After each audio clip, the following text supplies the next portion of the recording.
สูงพี่น้องเขาค่ะเมื่อในเป็นวันเสาร์วันที่1 เดือน 8เรือแทงหาวันอันติเลยกับป่องจือจะล้างไว้ในแต่ติเลยลงเลือกตังเยาวันเมื่อในเขาค่ะเลย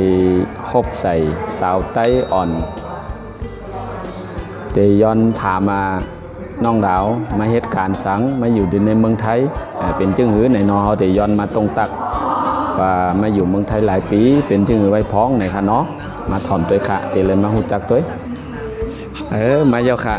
น้องดาวไม่สูงค่ะไม่สูงค่ะย้อนตรงตักที่น้องไทยอยู่บ้านไหลเมืองไหลค่ะใส่กันอะไรคะที่ไหนอ๋ออันนี้อยู่กาลีค่ะคำลันค่ะมาอยู่เมืองไทยน่าจะ10 ปีแล้วค่ะ10 ปีแล้วค่ะเหตุการณ์สั่งหลายๆเมื่อม่านตั้งก็มาอยู่ร้านก๋วยเตี๋ยวค่ะแล้วก็ใช่ค่ะครั้งที่2ก็อยู่ร้านซักรีดค่ะตอนนี้ก็อยู่เมวานค่ะเป็นเมบานใช่ค่ะเดือนกะเหือเดือนนึงกะเหือก็ขอให้เรือนไร12,000ค่ะ12,000ถ้าไม่หยุดก็เรือน14,000ค่ะไรลือใน30 วันก็เดือนไร14,000ใช่ค่ะก็เหนื่อยเหมือนกันค่ะเหนื่อยทุกวันเลยค่ะอยากพักผ่อนใช่ค่ะ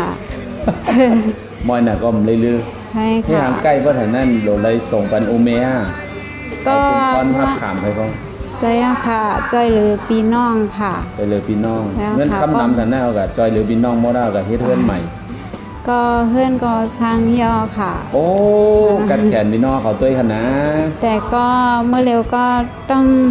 จอยหรือน้องยิงแล้วก็พี่น้องค่ะขึ้นสอนดีอยู่ว่าน้องยิงก็เมื่อเร็วเขามีลูกอยู่เก้งใหม่ค่ะมีลูกอยู่ดีเก้งใหม่แล้วค่ะเขาเฮ็ดว่า10 ปีแล้วก็ต้องจ่ายเงินค่ะเมื่อเร็วก็หิมเปิ้นจ่ายไว้ก่อนกับครูเปิ้นมาแล้วค่ะก็ต้องขึ้นเขาขึ้นค่ะอันแน่ก็บันแน่จังเป็นก้นใกล้แล้วก็รายการมาหลายเมียวก็3ย่อค่ะ3เมียวค่ะเนาะก็เมื่อเร็วก็เตกะขึ้นร้านซักรีดค่ะเพราะว่าที่นั้นเขาลีกุยย่อค่ะเห็นน่ะไม่มีกะไรลีเท่ากันเนาะค่ะเปิ้นมาอยู่หยับตุกค่าตีโตก็อยู่ไอ้เปี่ยวใจเนี่ยก็ขึ้นเจไรเปิ้นมาใครอยู่เนาะก็อยู่ไอ้แลตุกโตตุกใจเนี่ยได้อยากตีใจย่อมเนี่ยก็เต็มอยู่เปี่ยวเจ้าค่ะเป็นหือล่ะเป็นโตตางโตแตนกนไตอันใดเป็นสาวไตปานนำในเดี๋ยวมาเฮ็ดเป็นนอการอันอยู่ในเพื่อนหลังใหญ่ๆเจ้าค่ะส่วนใหญ่ก็อยู่ในห้องแอร์ไม่วานตั้งนานค่ะค่ะค่ะเป็นหือก็เป็นไรก้อมใครให้ลูกน้องค่ะ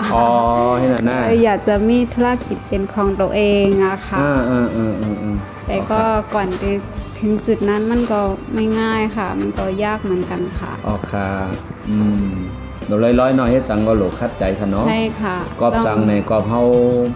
ฮามีบ้านมีเมืองเสต้าเนี่ยก็อันแต่เดมีนาการในซ้ำมีเจ้าค่ะมีก็มีโหไฮแข้งหน้า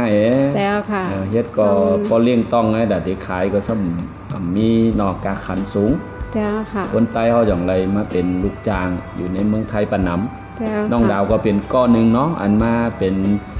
ตัวตางสาวไต้กัดแขนสาวไต้หางดีสาวไต้หมอยุ่มเนี่ยยุ่มนั่นเหรอนั่นเนาะจมเย็นนำเนาะคลิปในโปรเจกต์เนี่ยก็